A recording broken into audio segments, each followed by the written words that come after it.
Hello viewers, welcome to celluloid. ഇന്ന് സെല്ലുലോയിഡിലെ നമ്മുടെ ഇന്നത്തെ എപ്പിസോഡിൽ നമ്മളോടൊപ്പം ജോയിൻ ചെയ്യുന്നത് once upon a time in Kochi എന്ന് പറയുന്ന ഏറ്റവും പുതിയതായിട്ട് മലയാളത്തിൽ ഇറങ്ങാൻ പോകുന്ന സിനിമയുടെ എൻറ്റയർ കാസ്റ്റ് ക്രൂ എന്ന് പറയാൻ പറ്റില്ല, ബട്ട് സ്റ്റിൽ സിനിമയിൽ വളരെയധികം ആ സിനിമയുടെ ബാക്ക് ബോൺ ആയിട്ട് പ്രവർത്തിച്ച ക്രൂ ആണ്. മലയാള സിനിമയിലെ വെറ്ററൻസ് എന്ന് തന്നെ വേണമെങ്കിൽ നമുക്ക് പറയാവുന്ന, ഞാൻ ആ സൈഡിൽ നിന്ന് ഇൻട്രൊഡ്യൂസ് ചെയ്ത് തുടങ്ങാം. റാഫിക്കുണ്ട്, നാദിർഷയ്ക്കുണ്ട്, ഹിഷാമൊക്കെയുണ്ട്, ആൻഡ് ഈ സൈഡിൽ സൈലക്സ് ഏട്ടൻ. So welcome to the show. അപ്പോൾ once upon a time in Kochi എന്ന് പറയുന്ന ഈ ഒരു ഫിലിം നിങ്ങളെ സംബന്ധിച്ചിടത്തോളം വളരെ സ്പെഷ്യലാണെന്ന് എനിക്ക് തോന്നുന്നു. കാരണം നിങ്ങളുടെ ആ ഒരു ഫ്രണ്ട് സർക്കിൾ അല്ലെങ്കിൽ നിങ്ങളുടെ വളരെ ഒരു ക്ലോസ് ഗ്രൂപ്പിൽ നിന്ന് ഉള്ള ഒരു സിനിമ പോലെ എനിക്ക് തോന്നുന്നു. കാരണം നാദിർഷയ്ക്ക് ഡയറക്റ്റ് ചെയ്യുന്നു, റാഫി സാർ എഴുതിയിട്ടുണ്ട്, ആൻഡ് റാഫി സാറിൻ്റെ മകൻ്റെ ഒരു ഡെബ്യൂ ഫിലിമാണിത്. ആൻഡ് നിങ്ങളുടെ വളരെ അടുത്ത സുഹൃത്തായിട്ടുള്ള അശോകൻ ചേട്ടൻ്റെ മകൻ അർജുൻ ചേട്ടനും ഇതിനകത്തൊരു വലിയ കഥാപാത്രത്തിലെത്തുന്നു. അപ്പം എത്രത്തോളം സ്പെഷ്യലാണ് once upon a time in Kochi?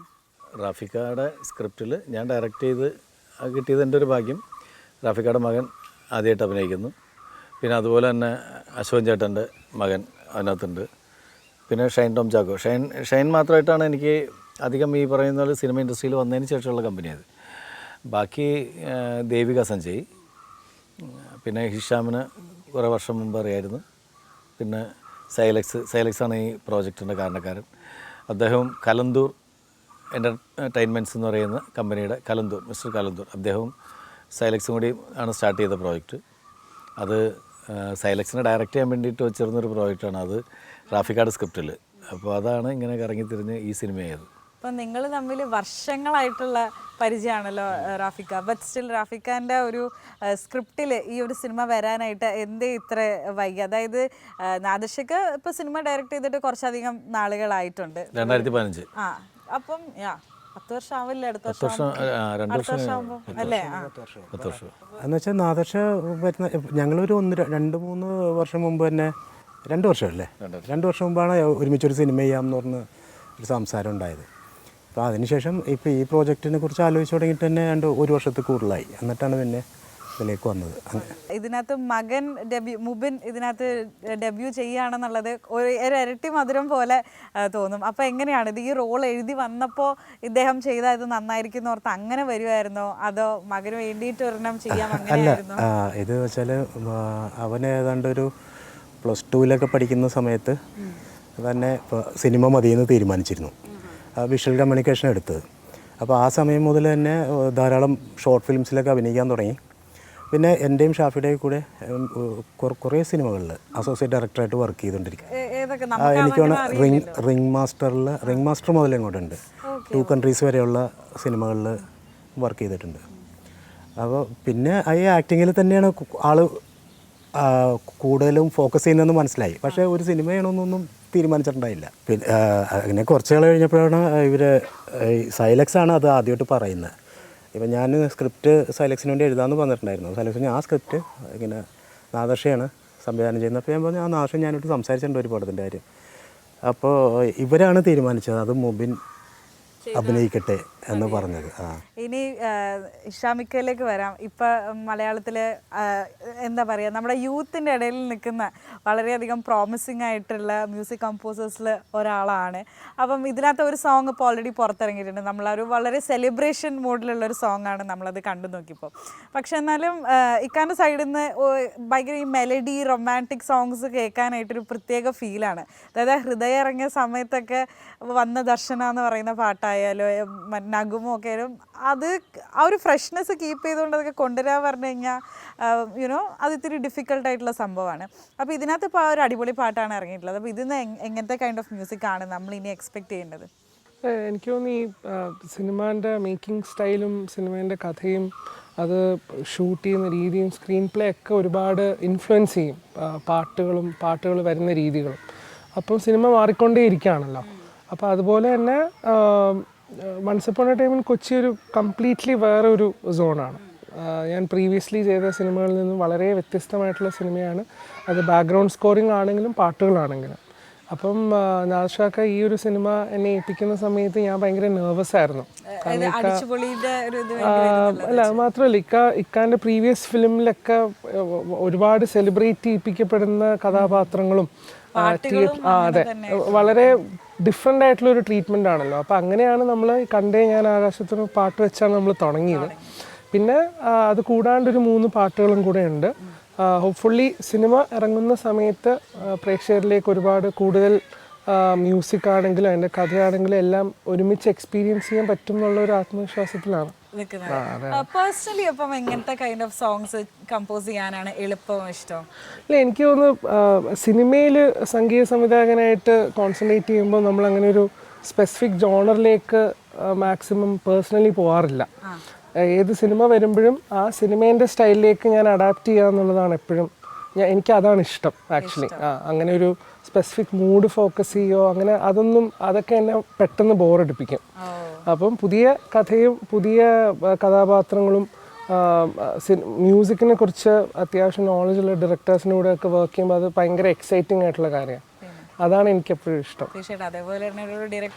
അത് ഭയങ്കര കംഫർട്ടബിൾ ആയിരുന്നു ആക്ച്വലി. പാട്ടുകൾ നമ്മൾ ഒരുമിച്ച് തന്നെയാണ് എല്ലാ സോങ്ങും ഇരുന്ന് കമ്പോസ് ചെയ്തത്. അപ്പം ഐ ഹാവ് ടു താങ്ക് നാദർഷക്ക. മ്യൂസിക്കിൽ നല്ലൊരു ടേസ്റ്റ് ഉണ്ട്. എനിക്കത് അല്ല, എൻ്റെ ടേസ്റ്റ് എന്ന് പറഞ്ഞാൽ വീണ്ടും സിനിമ കഴിഞ്ഞാലും പ്രേക്ഷകർ, അതായത് ഗാനമേള വേദികളിൽ നമ്മൾ എല്ലാം ഗാനമേള സിംഗേഴ്സാണ്. അപ്പോൾ ഗാനമേള വേദികളിൽ നമ്മളുടെ സുഹൃത്തുക്കൾ എനിക്കുൾപ്പെടെ പാടാൻ പറ്റുന്ന പാട്ടുകൾ, അങ്ങനെ അങ്ങനെ ഒരു അതാണ് ഈ പാട്ടുകൾ ഇത്ര ഹിറ്റ് ആവാനായിട്ടുള്ള കാര്യം. ഏത് കോമൺ ആയിട്ടുള്ള ആൾക്കാർക്കും പാടി നടക്കാനായിട്ട് വളരെ സുഖമായിട്ടുള്ള കേൾക്കുമ്പോൾ മുമ്പുള്ള പാട്ടുകളാണ് വരുന്നത്. എന്തായാലും ഫോളോ അപ്പ് ആയിട്ട് കുറേ കാര്യങ്ങൾ ചോദിക്കാനുണ്ട്. എന്നാലും ഞാനിനി സൈൽ എക്സൈറ്റഡിലേക്ക് വരട്ടെ. ഓഡിയോ ലോഞ്ചിൻ്റെ സമയത്ത് നാദർഷൊക്കെ പറയണ്ട ഈ സിനിമ സംഭവിക്കാൻ കാരണക്കാരനായ ആളെ ഞാൻ ഈ വേദിയിലേക്ക് ഒന്ന് ക്ഷണിച്ചോട്ടെ എന്ന്. അപ്പം it happen to be you. അപ്പം എന്താണ് ഇതിൻ്റെ ഒരു സീഡ് വരുന്ന ഒരു കാരണം എങ്ങനെയാണ്? ശരിക്കും ഈ സിനിമ ഒരു സൗഹൃദത്തിൽ നിന്നാണ് വരുന്നത്. ഞാൻ റാഫിക്കിലൂടെ നാദിക്കിലൂടെ അസോസിയേറ്റ് ഡയറക്ടറായിരുന്നു. പക്ഷേ ഒരു ഡയറക്ടർ അസോസിയേറ്റ് ഡയറക്ടർ എന്നതിലുപരി ഞങ്ങളൊരു നല്ലൊരു സൗഹൃദം ഉണ്ടായിരുന്നു. ആ സൗഹൃദം ആണ് വളർന്ന് മുബിൻ റാഫി ഞങ്ങളുടെ കൂടെ അസോസിയേറ്റ് ആയിട്ടുണ്ടായിരുന്നു. അപ്പോൾ അവനൊരു ആഗ്രഹം ഇങ്ങനെ ആക്ടിങ്ങാണ് കൂടുതൽ താല്പര്യം. റാഫിക്കും പറഞ്ഞു, മുബിനും പറഞ്ഞു. അപ്പോൾ അങ്ങനെ സംസാരിച്ചപ്പോൾ ഞാനൊരു സിനിമ ചെയ്യാം, മുബിനെ വെച്ചിട്ട് ലോഞ്ച് ചെയ്യാന്നുള്ള പ്ലാനിങ്ങിലായിരുന്നു. പക്ഷേ ഞങ്ങൾ സൗഹൃദം വളർന്നു കഴിഞ്ഞപ്പോൾ ഞങ്ങൾക്ക് പരസ്പരം ഞങ്ങൾക്ക് അറിയാമായിരുന്നു ഞങ്ങളുടെ കാര്യങ്ങളൊക്കെ. നാദിക്കൊക്കെ അങ്ങനെ ഉള്ളിലൊരു ആഗ്രഹമുണ്ട്, റാഫിക്കയുടെ സ്ക്രിപ്റ്റ് ഒരു സിനിമയാണ്, അത് മുബിൻ ഒരു പുതിയതായിട്ട് കടന്നു വരുന്ന റാഫിക്ക. അപ്പം ഞങ്ങൾക്ക് 3 പേർക്കും ഒന്നിച്ച് ഒരു സിനിമയിൽ വരാനുള്ള ഒരു കാര്യം ഞാൻ ആലോചിച്ചു. അങ്ങനെയാണ് ഞാൻ ഈ പ്രോജക്റ്റായിട്ട് മുന്നോട്ട് പോയത്. ഞാൻ കലന്തൂർ സാർ വന്നു. കലന്തൂർ സാർ നമ്മുടെ പ്രൊഡ്യൂസർ. അപ്പോൾ സാർ ഇവിടെ ഇല്ല, ദുബായിലാണ്. എങ്കിലും ഒരു പ്രൊഡ്യൂസറിൻ്റെ സ്ഥാനത്ത് നിന്നുകൊണ്ട് തന്നെ ഈ സിനിമ നല്ല രീതിയിൽ ചെയ്യാനും അങ്ങനെ ഒരു കാരണം ഉണ്ടായി. അതിൻ്റെ ഒരു വലിയ ഭാഗ്യം എന്ന് പറയാം. കാരണം വെച്ചാൽ ഞാൻ അസിസ്റ്റൻ്റ് ആവാൻ വേണ്ടിയൊക്കെ കൊതിച്ച് റാഫിക്കിൻ്റെ വീട്ടിലൊക്കെ ചെന്നിട്ടുള്ള ആളാണ് പണ്ട്. അപ്പോൾ അതെനിക്ക് ഓർമ്മയില്ല. പിന്നീട് എൻ്റെ അസോസിയേറ്റ് ആയിട്ട് വർക്ക് ചെയ്യാൻ പറ്റുമ്പോഴാണ് അത് പറയുന്നത്. അന്ന് ഓർമ്മയില്ല. അപ്പോൾ ഞാൻ പഴയ ഫോട്ടോ ഒക്കെ കാണിച്ചിട്ടുണ്ട് സാർ. അപ്പോൾ എന്നെ അസോസിയേറ്റ് ചെയ്യാൻ വിളിച്ചപ്പോഴാണ് ഞാൻ ഓടിച്ചെന്ന് ഞാൻ ആദ്യമേ പറഞ്ഞു, ഇത് ഓർമ്മയുണ്ട് ഈ ഫോട്ടോ, പഴയ കാര്യങ്ങളൊക്കെ പറഞ്ഞു. എൻ്റെ അതൊക്കെ ആയിട്ടും വർക്ക് ചെയ്തു. അപ്പം അങ്ങനെ ഒരു അസോസിയേറ്റ് അപ്പം എന്നെ സംബന്ധിച്ച് അത് ഇപ്പം എല്ലാവരും ചോദിക്കും എൻ്റെ സിനിമ എന്നാണ് ചെയ്യുന്നത്, എൻ്റെ ഡയറക്ഷൻ. അപ്പോൾ നമ്മൾ ഉടനെ ഉണ്ട് എന്ന് പറയും. ഇപ്പോൾ ഈ പ്രൊജക്റ്റ് അല്ലെങ്കിൽ പ്രൊഡക്ഷൻ പ്രൊഡ്യൂസർ ആ നിലക്ക് പോകാതെ ഞാൻ ഉടനെ ഉണ്ടെന്ന് പറയും. എന്ന് വെച്ചാൽ നമ്മൾ അതിൻ്റെ പ്ലാനിങ്ങിലാണ് ഉള്ളത്. പക്ഷേ എനിക്ക് അതിനും അതുപോലെ തന്നെ ഒരു ഇമ്പോർട്ടൻ്റ് ആയിട്ട് വെച്ചാൽ എനിക്ക് വളരെ സന്തോഷം തരുന്നൊരു കാര്യം എന്ന് വെച്ചാൽ വലിയ ഹിറ്റ് മേക്കേഴ്സാണ് രണ്ടുപേര്. തീർച്ചയായിട്ടും റാഫിക്കാണ്. ആ ഒരു കോമ്പിനേഷനിലെ ഒരു സിനിമ അത് വരാൻ വേണ്ടി ഒരു നിമിത്തമാകാൻ എനിക്ക് സാധിച്ചു എന്നുള്ള ഞങ്ങളുടെ ഭയങ്കര സന്തോഷമാണ്. ആ ഒരു സൗഹൃദവും ആ സന്തോഷവും എല്ലാ ഈ സിനിമയിലുണ്ട്. Once upon a time in Kochi എന്ന് പറയുന്ന സിനിമ ഒരു കോമഡി ത്രില്ലർ പടമാണ് എന്ന് നമുക്ക് അറിയാൻ സാധിച്ചു. അപ്പം നിങ്ങൾ രണ്ടുപേരും ഇങ്ങനെ കോമിക് ആയിട്ടുള്ള ബേസ് ചെയ്തിട്ടുള്ള സിനിമകൾ ഉണ്ടാക്കാനായിട്ടുള്ള രാജാക്കന്മാരാണെന്ന് തന്നെ നമുക്ക് വേണമെങ്കിൽ പറയാവുന്നതാണ്. അപ്പം എപ്പോഴെങ്കിലും അതിൻ്റെ ഒരു ജോണർ ഒന്ന് മാറ്റി പിടിക്കണം എന്ന് തോന്നിയിട്ടുണ്ടോ? ഇത് അങ്ങനെ ഒരു ഫുൾ കോമഡി പടമല്ല, ഒരു ചെറിയ വ്യത്യാസമുള്ളൊരു സിനിമയാണ്. ഓ, അതാണ് അവിടെ ഒരു ത്രില്ലർ എലമെന്റ് എന്നൊരു സംഭവം കൂടെ കൊണ്ടുവന്നിട്ടുള്ളത്. ഇപ്പം എൻ്റെയൊക്കെ ചൈൽഡ്ഹുഡ് ഭയങ്കരമായിട്ട് ക്രിയേറ്റ് ചെയ്ത ഒരു കുറേ ഇൻഫ്ലുവൻസ് ചെയ്തിട്ടുള്ള സിനിമയാണ് ഇപ്പം ചൈന ടൗൺ, തെങ്കാശി പട്ടണം പോലെയുള്ള റാഫിക്കേൻ്റെ പടങ്ങളൊക്കെ ഞാനും എൻ്റെ കസിൻസൊക്കെ കണ്ട് ഒത്തിരി ഇരുന്ന് ചിരിച്ചിട്ടുണ്ട്. അതിനകത്ത് ഡയലോഗുകൾ പറയുക, ഇതൊക്കെ നമ്മളുടെ ഒരു ചൈൽഡ്ഹുഡ് സമയത്തെ ഭയങ്കര മെമ്മറീസാണ്. അപ്പോൾ തെങ്കാശി പട്ടണമൊക്കെ ഇപ്പോഴും TV വന്ന ആ ഒരു റിപ്പീറ്റ് വാല്യൂ ഇപ്പോഴും ഉള്ള സിനിമകളാണ്. നമുക്ക് എത്ര തവണ ഇരുന്ന് കണ്ടാലും മതിയാവില്ല. അപ്പം അന്നത്തെ ആ ഒരു കോമഡിക്ക് ആ ഒരു ഫ്രഷ്നെസ്സേ അത് ഇപ്പോഴുണ്ട്. അതായത് ഒരു കോമഡി 2 വട്ടം 3 വട്ടം കണ്ടാലും നമുക്ക് ഇപ്പോഴും ചിരി വരണമെന്നുണ്ടെങ്കിൽ അതെന്തോ അതിൽ അത്ര മാത്രം ഒരു മാജിക് ഉള്ളതുകൊണ്ടാണ്. പക്ഷെ ഇപ്പോഴത്തെ കാലത്തേക്ക് വരുമ്പോൾ നമ്മളൊരു കോമഡി ക്രിയേറ്റ് ചെയ്യുമ്പോൾ നമ്മൾ പല കാര്യങ്ങൾ ശ്രദ്ധിച്ച് ക്രിയേറ്റ് ചെയ്യണം എന്ന് നമുക്ക് തോന്നുന്നു. അതായത് ഈ പൊളിറ്റിക്കൽ കറക്റ്റ്നെസ്സും എല്ലാം ഈ കീറി മുറിച്ച് നോക്കുന്ന അങ്ങനത്തെ സംഭവങ്ങളുണ്ടല്ലോ. അപ്പോൾ ആസ് ക്രിയേറ്റേഴ്സ് നിങ്ങൾക്ക് അതിൽ തോന്നിയിട്ടുണ്ടോ, അങ്ങനെ ഒരു ബുദ്ധിമുട്ട് തോന്നിയിട്ടുണ്ടോ? അല്ല, അത് ഇപ്പോൾ എന്തെന്ന് വെച്ചാൽ ഓരോ കാലഘട്ടം അനുസരിച്ചിട്ട് നമ്മൾ സമൂഹം മൊത്തത്തിൽ മാറുമല്ലോ. ഇപ്പോൾ ഓരോ കാര്യങ്ങളും നോക്കിക്കാണുന്ന രീതി മാറും. അപ്പോൾ ശരിക്കും പറഞ്ഞാൽ അതൊരു ബുദ്ധിമുട്ടായിട്ട് കാണാതെ ആ കാലത്തിൻ്റെ മാറ്റങ്ങളനുസരിച്ചിട്ട് നമ്മൾ മാറിയേ പറ്റുള്ളൂ. അതനുസരിച്ചിട്ട് മുമ്പോട്ട് പോവുക എന്ന് പറയുന്നതാണ് അതിൽ വന്നിട്ട്. അപ്പോൾ ഇപ്പം നമ്മൾ ഒരു 20 കൊല്ലം മുമ്പുള്ള ഓഡിയൻസ് അല്ല ഇപ്പോൾ ഉള്ളത്. അപ്പോൾ അവരുടെ ടേസ്റ്റ് വളരെ ഡിഫറെൻ്റ് ആണ് പഴയതിൽ വെച്ച് നോക്കുമ്പോൾ. പക്ഷേ ഈ ടേസ്റ്റ് മാറിയ ആൾക്കാരും ഇപ്പോഴും ആ പഴയ സിനിമകൾ കാണാൻ ആഗ്രഹിക്കുന്ന ആൾക്കാരാണ് അല്ലേ? അങ്ങനെ ഇപ്പോൾ കുറച്ച് പേര് പറയുന്നുണ്ട് അങ്ങനത്തെ സിനിമകൾ ഇനിയും വന്നാൽ കാണാൻ താല്പര്യമുണ്ടെന്ന് പറയുന്ന ആളുകളും ഉണ്ട്. പണ്ടൊക്കെ നമ്മൾ സിനിമയിൽ മറ്റേ ലിപ്സിങ്ക് ചെയ്ത് പാട്ട് പാടുന്ന നായകനും നായികയും. പക്ഷെ ഇപ്പോൾ എത്ര സിനിമയിലാണ് അങ്ങനെ വരണേ? കഴിഞ്ഞ ദിവസം ഞാനും എൻ്റെ സുഹൃത്തും കൂടെ ഇരുന്ന് നമ്മളൊരു ഡിസ്കഷൻ ഉണ്ടായപ്പം ഇപ്പോൾ സിനിമ ഒന്നെങ്കിൽ നായകൻ്റെ ഇൻട്രോ കാണിക്കുമ്പോൾ അല്ലെങ്കിൽ ഫൈറ്റ് സീനിലായിരിക്കും ഒരു പാട്ട് വരുന്നത്. അപ്പം മ്യൂസിക്കിലും ഈ ഒരു ചേഞ്ച് കുറേ വന്നിട്ടില്ലേ? ഒരുപാട് മാറിയിട്ടുണ്ട്. എനിക്ക് തോന്നുന്നു ഈ പറയുന്ന പോലെ ഒരുപാട് ജനറേഷൻ ഗ്യാപ്പ് വരുമല്ലോ. ഇപ്പോൾ ഞാൻ പഠിച്ചതും വളർന്നതും ഒക്കെ സൗദിയിലാണ്. അപ്പോൾ അന്ന് എൻ്റെ എക്സ്പോസിങ് ടു സിനിമ എന്ന് പറയുന്നത് ഈ പറയുന്ന പോലെ CD-കളിലോ കാസറ്റിലോ വരുന്ന സിനിമകളാണ്. പിന്നീടാണ് ഈ ഇൻ്റർനെറ്റും ആമസോണും ഹോട്ട്സ്റ്റാറുള്ള OTT പ്ലാറ്റ്ഫോംസൊക്കെ വന്നത്. അപ്പോൾ ആ സമയത്തും നമ്മൾ ഇപ്പം റാഫി സാറിൻ്റെ ഫിലിംസോ ഈ ഫിലിമിലെ പാട്ടുകളൊക്കെ കേട്ടിട്ടാണ് നമ്മൾ വളർന്നിട്ടുള്ളത്. പിന്നീട് പക്ഷേ ഇന്നിപ്പോൾ ഇവരുടെ സിനിമ മ്യൂസിക് ചെയ്യുന്ന സമയത്ത് ഇവർ പരീക്ഷിച്ചിരിക്കുന്ന അല്ലെങ്കിൽ എക്സ്പെരിമെൻ്റ് ചെയ്തിട്ടുള്ള ഒരു സിനിമ വളരെ ഡിഫറെൻ്റാണ്. ഇവരുടെ പ്രീവിയസ് ഫിലിംസ് പോലെയല്ല. അപ്പോൾ അതിൽ നിന്ന് തന്നെ മനസ്സിലാക്കാം ജനറേഷൻ അനുസരിച്ചിട്ട്. നേരത്തെ റാഫി സാറും നൗഷാദ് പറഞ്ഞ പോലെ ജനറേഷൻ അനുസരിച്ചിട്ട് സിനിമേൻ്റെ സ്റ്റൈലും മാറും. അതുപോലെ നമ്മളും അഡാപ്റ്റ് ചെയ്യണം. പാട്ടും തീർച്ചയായിട്ടും. അതെ അതെ. ഇപ്പം സൈലക്സ് ചേട്ടൻ നേരത്തെ പറഞ്ഞിട്ടുണ്ടായിരുന്നു റാഫിഖാൻ്റെ വീട്ടിൽ പോയിട്ട് അസോസിയേറ്റ് ആവാനായിട്ടൊക്കെ നിന്നിട്ടുണ്ട്. അതിനുശേഷം ഇപ്പം 2018 വരെ അത്രയും വലിയൊരു മൂവിയുടെ ഭാഗമായിട്ട് വരെ നിൽക്കുകയാണ്. അപ്പം ആ ഒരു ജേർണി പ്രോസസ്സിലും ശരിക്കും നേരിട്ട് അറിയാൻ പറ്റിയതല്ലേ ഈ ഒരു മാറ്റം? ഉറപ്പായിട്ടും സിനിമ ഒരുപാട് സിനിമകളുടെ ഹിറ്റ് സിനിമകളുടെ ഭാഗമായി കഴിഞ്ഞിട്ടുണ്ട്. അപ്പോൾ അതുപോലെ തന്നെ ഇപ്പം റാഫിക്കയും നാദിക്കയും കൂടി ചെയ്യുന്ന ഈ സിനിമ തീർച്ചയായിട്ടും ഇപ്പോഴത്തെ ഒരു ട്രെൻഡിങ് ആയിട്ടുള്ള എലമെൻറ്റ്സ് എല്ലാം അടങ്ങിയിരിക്കുന്ന ഒരു സിനിമ തന്നെ. അപ്പം ഈ വരുന്ന ഈ ഒരു മാറ്റങ്ങളെ എങ്ങനെയാണ് ചേട്ടൻ അനുകൂലിക്കുന്നുണ്ടോ അതോ വേണ്ടെന്നുള്ളൊരു ഇതാണോ? ഇല്ല, അനുകൂലിക്കണം. മാറ്റങ്ങൾക്കനുസരിച്ച് നമ്മൾ മാറുക എന്നുള്ളതാണ്. അതാണ് സിനിമ. മാറിയേ പറ്റുള്ളൂ. All right. സോ നാദിക, ഇതിനകത്ത് ഇപ്പം അർജുൻ ചേട്ടനും മുബിൻ ചേട്ടനും വന്ന ഇത് പറഞ്ഞല്ലോ. ഇവരെ ചെറുതിലേ തൊട്ട് കണ്ട് ചെറുതായിരിക്കുമ്പോൾ തൊട്ട് കണ്ട് നിങ്ങളുടെ കൺമുന്നിൽ വളർന്ന 2 ആൾക്കാരാണ്. ഫൈനലി ഇവർ ഒരു സ്ക്രീനിലേക്ക് ഇട്ട് 2 കഥാപാത്രങ്ങളായിട്ട് ആക്ഷനും കട്ടും പറയുമ്പോൾ എന്ത് കൈൻഡ് ഓഫ് ഇമോഷനാണ് അപ്പം ആ ഒരു ഉള്ളിലുള്ളൊരു എന്താ വിളിക്കണേ അവർ ബൈ ദ വേ? അല്ല, നമുക്ക് നമ്മുടെ മക്കളുടെ പോലെ തന്നെ ഫീൽ ചെയ്യുള്ളൂ. കാരണം ഇതുങ്ങളുടെ ചെറുപ്പം തൊട്ട് നമുക്ക് കണ്ടല്ലേ. അനാഥശിക്കാൻ എന്താ അവർ വിളിക്കുന്നത്? ഇക്കാന്ന് വിളിക്കുന്നത്. അത് എന്നോടുള്ള സ്നേഹത്തിൻ്റെ പേരിലാണ്. ശരിക്കും അച്ചു എന്ന് പറഞ്ഞാൽ അർജുൻ അശോകൻ. അവനാദ്യം എന്നെ നാശങ്ങളെ എന്ന് പറഞ്ഞുകൊണ്ട് വിളിച്ചുകൊണ്ടിരുന്ന കുഞ്ഞിലെ എൻ്റെ. കാരണം ഞാൻ അശോകൻ ചേട്ടനൊക്കെ ഒരു ഫ്ലാറ്റിൻ്റെ ഒരു അപ്പാർട്ട്മെൻറ്റിനാണ് താമസിക്കുന്നത്. അപ്പോൾ ഞാൻ അശോകൻ ചേട്ടൻ താമസിക്കുന്നതിൻ്റെ തൊട്ട് മേലുള്ള ഫ്ലാറ്റിലായിരുന്നു. അപ്പോൾ ഇവന് ഈ കുഞ്ഞിൽ മറ്റേ ചെറിയ സൈക്കിളൊക്കെ ചവിട്ടിക്കൊണ്ട് കിടക്കുന്ന സമയം തൊട്ട് എനിക്കറിയാം. അപ്പോൾ ലൊക്കേഷനിലൊക്കെ വന്നപ്പോൾ ആദ്യമൊക്കെ അവൻ നാഷങ്ങളെ എന്ന് വിളിച്ചു. പിന്നെ കുറച്ച് കഴിഞ്ഞപ്പോൾ അവന് തന്നെ തോന്നിയെന്നാണ്. പിന്നെ നാഷിക്കാന്നൊക്കെ ആയി. അത് വേറെ കോമഡി എന്ന് വെച്ചിട്ടുണ്ടെങ്കിൽ എൻ്റെ മകളുടെ ഹസ്ബൻഡില്ലേ മരുമോൻ, അവനാദ്യം എന്നെ ഇക്കാന്ന് വിളിച്ചത്. അപ്പോൾ ഞാൻ പറഞ്ഞിട്ട്, കാരണം അത് ഞാൻ ഫാദറല്ലേ. അപ്പോൾ ഞാൻ പറഞ്ഞു മോനെ, അപ്പോൾ ഞാൻ എൻ്റെ മോളോട് പറഞ്ഞു അതെനിക്ക് ആമ്പിള്ളേരില്ല, അവനെങ്കിലും ഇങ്ങനെ എന്നെ ഫാദറിന്ന് വിളിക്കുന്ന കാണാനായിട്ട് ഒരു ആഗ്രഹത്തിൻ്റെ പേരിൽ ഞാൻ പറഞ്ഞു അവനോട് ഇക്കാന്ന് വിളിക്കണ്ടെന്ന് പറയട്ടാ, മോള് വിളിക്കും പോലെ വിളിച്ചാൽ മതി, ബാപ്പി എന്ന് വിളിക്കും. അപ്പോൾ അവൻ എൻ്റെ മോളോട് വെച്ചത് അങ്ങോട്ട് മൂത്ത് നോക്കിയിട്ട് എങ്ങനെയാണ് ഈ ബാപ്പി അതിനുള്ളൊരു മെച്യൂരിറ്റി ഫീൽ ചെയ്യാനുള്ള അതല്ല, കാലം മാറുന്നുണ്ട്, പക്ഷെ നാദർഷക്കാന്റെ ആ ഒരു കോലം, അതായത് പണ്ടുണ്ടായിരുന്ന ആ ഒരു യുവത്വം അതേപോലെ തന്നെ. അതാണ് പ്രോബ്ലം. ഈ വിളികളുടെയൊക്കെ ഒരു പ്രശ്നം അവിടെ കിടക്കണം, വിളിക്കാനുള്ളൊരു ബുദ്ധിമുട്ട്. പക്ഷെ അത് അങ്ങനെ ശരീരവും ഒക്കെ മെയിൻറ്റെയിൻ ചെയ്യണമെന്നുണ്ടെങ്കിൽ അതുപോലെ കഷ്ടപ്പെട്ടിട്ട ആളാണ് ഞാൻ. പണ്ട് ഇപ്പോൾ ജിമ്മിൽ ചേർന്നിട്ടുണ്ട്, വളരെ ചെറുതായിരുന്നപ്പോൾ. അപ്പോൾ അന്നൊക്കെ ഇങ്ങനെ ട്രെയിനർ എന്ന് പറയില്ല, ആശാൻ അതാണ് ജിമ്മിലുണ്ടാവുക. ആശാൻ കുറച്ച് നേരം എൻ്റെ അടുത്ത് കുറേ കാര്യമൊക്കെ ചെയ്യാൻ പറഞ്ഞു. അതൊക്കെ കണ്ടിട്ട് പുള്ളി പറഞ്ഞു, ഇയാൾ വരണ്ട. കാരണം അന്നത്തെ കോലോ അയാൾ വെച്ച് വല്ലതും പറ്റിയാൽ ഇയാൾ സമാനം പറയേണ്ടി വരും.